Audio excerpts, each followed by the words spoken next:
తెలియదు సార్. నేను అడుగుతున్నాను, ఆంధ్ర తెలంగాణ ఈ భూమి మీద చీలన సంఘాలు ఏమైనా ఉన్నాయి నాకు ఒకటి చూపించండి. ఢిల్లీ నుంచి గల్లీ దాకా, అక్కడ దాకా ఎందుకు పరలోకమే జీలి సంఘం. దేవుని సమూహంలోనే సంఘం చేల్చబడింది. ఆమేన్. దేవుడు వాడిని ఏమైనా అపవాదుని ఏమైనా తీర్పు తీర్చాడా? దేవుడి సంఘాన్ని చీల్చుకొని వచ్చాడు. అపవాదిని ఏమైనా దేవుడు శిక్షించాడా?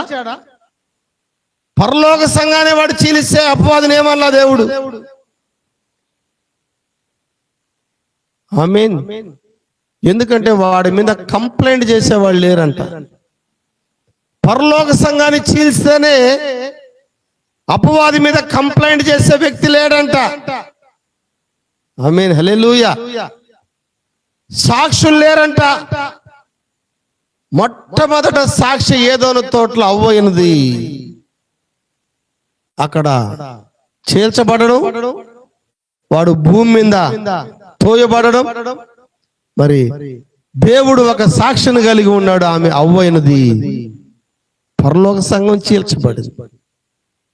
డినామినేషన్ సంఘాలు ఈరోజు, గత కాలంలో నేను ఒక పెద్ద ఆయన పేరు నాకు తెలియదు కానీ ముసలాయన చాలా మంచి మాటలు విన్నా. నేను ఒక 5 నిమిషాలు కొంతమందికి నేను ఫార్వర్డ్ చేశాను. ఆ పెద్ద ఆయన చాలా బాగా మాట్లాడుతున్నాడు.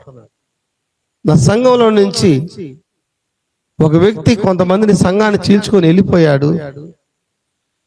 వెళ్ళిపోయి సేవ చేసుకుంటున్నాడు. నేనేమీ అనలేదు అతన్ని.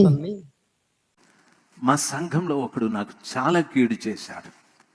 కీడంటే చర్చినే 2 భాగాలుగా తీసేశాడు. చాలా బాధ కలిగాడు. చాలా విసుక్కున్నాను. చాలా కోపపడ్డాను. మా భార్యతో పదే చెప్తూ వచ్చాను. మా భార్య అన్నది, అది మర్చిపోవానని. ఆ వ్యక్తి కొరకు ప్రార్థించాలంటే కూడా నాకు మనసు లేదు. ఆయన చేసిన కీడు చాలా గొప్పదని. కొన్ని రోజుల తరువాత ఆయన మందిరాన్ని కడుతున్నాడని నాకు వినిపించాది. నేను ప్రార్థించేటప్పుడు ప్రభు నాకు చెప్పిన మాట, వాడు మందిరాన్ని కడుతున్నాడు, సహాయం చేయని. ప్రభువా, సంఘాన్ని చీల్చేసినాడు వాడు, వానికి సహాయం చేయమంటాడు ఏంది? ఇట్లా పనులు నాకు చెప్పొద్దు అని ప్రభు అన్నాడు. వానికి సహాయం చేయని. నేను మోకాళ్ళ మీదే ఉన్నా, ఇట్లే మాట్లాడుకుంటా ఉన్నాం. ఎవరికైనా చెప్పు, చేస్తాను, వానికి చేయను నేను అనని. వానికే చేయాలి నువ్వు అనని. ప్రభువే గెలిచినాడు. నా కళ్ళెంబడి నీళ్ళు వచ్చి, ఏ రూపంలో సహాయం చేయమంటావు? వానికి 20,000 అవసరం, వెళ్ళివ్వు అన్నాడు. నా గుండె 2 పగిలిపోయింది. 20,000?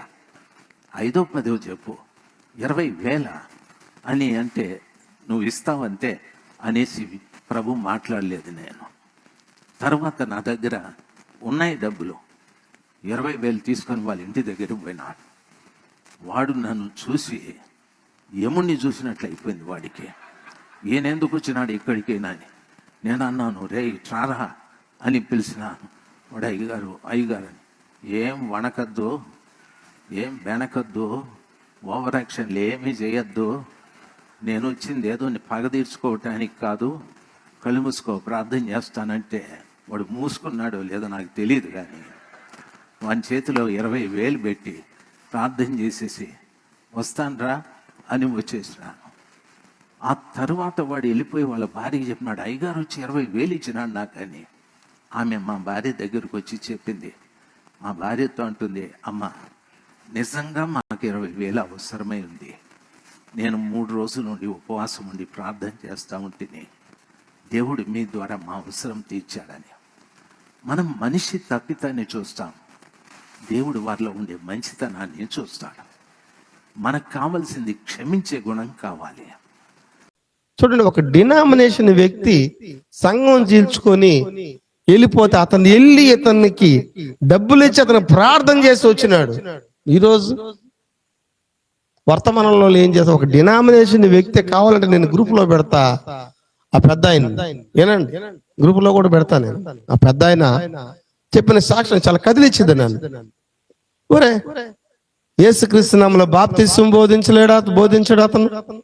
వర్తమానం బోధించడు, ప్రవక్త బోధించడు, ఈ కాల వర్తమానం గురించి తెలియదు ఆయనకి. ఈరోజు మహా గొప్ప వర్తమానం కలిగి ఉండి మనము క్షమించలేని స్థితిలో ఉంటే, ప్రేమించలేని స్థితిలో ఉంటే, ఆమేన్ హల్లెలూయా. నా దగ్గర నుంచి కూడా చాలా మంది వెళ్ళారు. నేను ఒక్కొక్కరిని పట్టుకుని పగ తీర్చుకోవడం, అందరితో మాట్లాడతాను. వాళ్ళందరూ నన్ను ప్రేమిస్తారు. నేనేం వాళ్ళ మీద పగ తీర్చుకోవడం లేదు.